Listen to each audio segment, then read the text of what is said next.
You could feel the room tilt the moment the Lions' 98-yard drive hit its groove, the kind of long, methodical possession that announces itself as a statement rather than a single highlight. That was Monday night in Baltimore. A team that had looked bruised and confused in Week 1 returned to remind everybody why they finished 15-2, and why Jared Goff, Amon-Ra St. Brown, and this feral run game are not a flash in the pan. This wasn't luck. This was muscle, a discipline, and a temperament built for the fourth quarter. Right away, Detroit set a tone. 10 minutes and 48 seconds off the clock, starting from their own 2-yard line. That kind of drive does more than move the chains. It collapses an opponent's confidence. It makes a loud offense wait on the sideline and watch. You don't beat elite teams with gimmicks. You beat them by taking the ball, chewing time, and daring them to stop you. That long drive, 13 runs on 18 plays, finished by David Montgomery, told you everything you needed to know about who the Lions are this year. But let's not pretend Baltimore was a patsy. The Ravens came out throwing haymakers. Matthew Stafford carved chunks early. Puka Nacua and company made plays. At halftime, it was 14-14, and the narrative could have swung either way. That's the best part. The game felt big because it actually was. These are two top-tier units, and when they clash, you get chess pieces, patience, and moments that decide more than a quarter.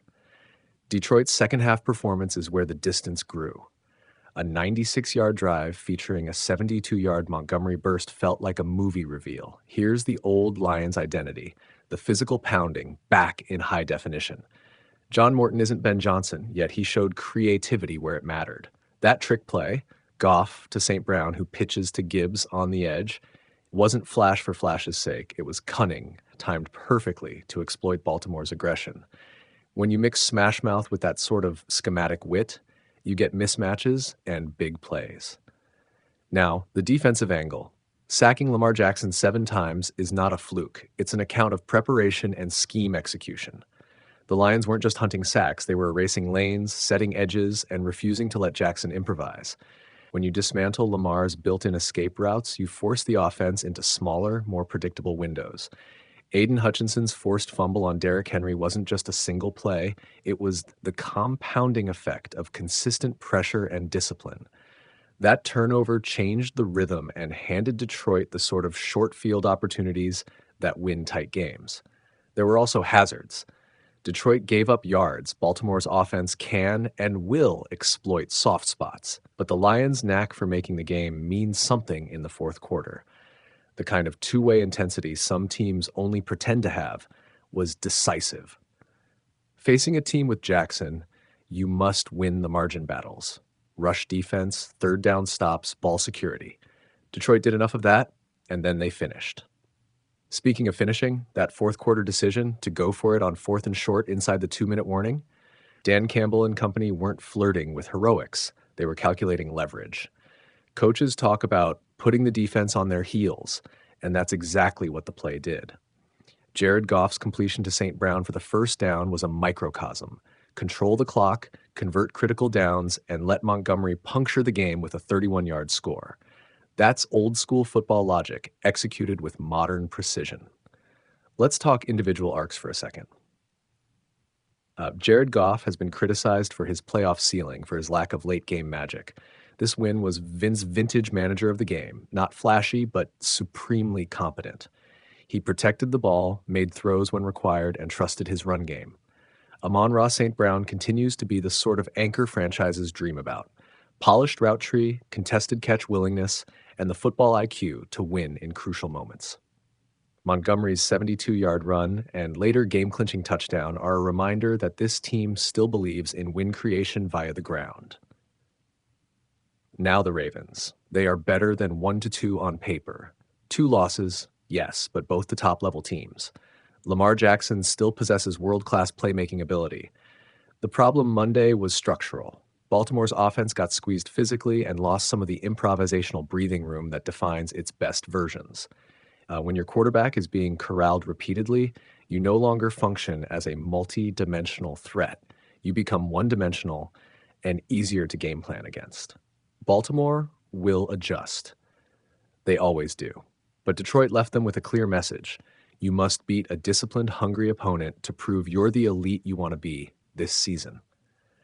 There's a broader storyline here about the Lions' identity. After Week 1's stumble, skeptics asked whether losing a coordinator would mean a lost season. The answer so far? No. Identity is deeper than a play caller. It's roster construction, it's culture, it's the willingness to take hits and keep marching.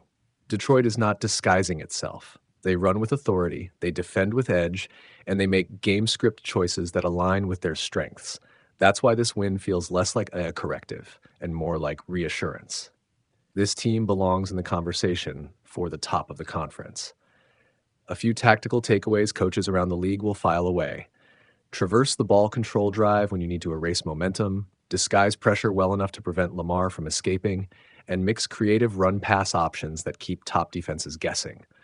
Those are not blinding insights. They're the craft's fundamentals, but executed with elite personnel, fundamentals become unfair. So what now?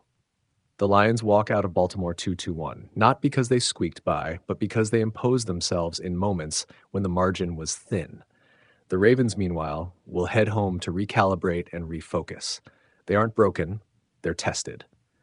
The rest of the league sees both messages: Detroit's resilience and Baltimore's vulnerability under relentless pressure. If you had doubts after Week 1, this game should quiet a few of them. This is a team built to endure the NFL's brutal week-to-week pressures. It's physical in the trenches, sharp schematically, and emotionally composed under late-game stress. That combination is why playoff teams, true contenders, win games in hostile environments not by rallies alone, but by grinding opponents into submission. Final image, with the clock winding down, Detroit stands tall on Baltimore turf, not with swagger, but with that satisfied, exhausted look of a team that did the things necessary to win. That's not sexy. It's effective. And in a league where championships are rarely the result of flash alone, it may be the most dangerous thing of all. Everybody wrote the Lions off after Week 1. Then Detroit answered like a team with something to prove. Monday night in Baltimore was loud, violent, and decisive. A 38-30 road win that felt like a statement. This wasn't luck. It was grit, game planning, and a defense that refused to let Lamar Jackson breathe. From the opening whistle, Detroit attacked on offense and attacked the clock. 2 drives stood out: a 98-yard march that chewed up more than 10 minutes, and a 96-yard rip that left Baltimore chasing. That kind of sustained football doesn't happen by accident. Jared Goff managed the game with veteran poise, converting third downs, hitting the timing throws, and trusting his weapons when it mattered. Amon-Ra St. Brown and Jahmyr Gibbs were more than options. They were the engine, and David Montgomery's 72-yard burst was a reminder that Detroit can punish you on every level. But if the offense wrote the headline, the defense wrote the book. 7 sacks of Lamar Jackson. 7. That's not a fluke. That's a front that schemed, pursued, and finished. They bottled up designed escape lanes, trapped Jackson when he tried to scramble, and threw waves of pressure that turned his usual magic into hurried throws and lost yardage. When the Ravens tried to bully inside, Detroit answered. When they tried to scramble outside, Detroit answered. This was a unit buying time for the offense and turning stops into momentum. Big plays swung the momentum. Aiden Hutchinson's punch-out on Derrick Henry in the fourth quarter was a backbreaker. The turnover flip-flopped field position and energized the crowd. Later, with the game on the line, Dan Campbell didn't punt. 4th and short in the 2-minute window? Go for it. Goff hit St. Brown for the first down. Then Montgomery followed with a 31-yard touchdown run that iced the game.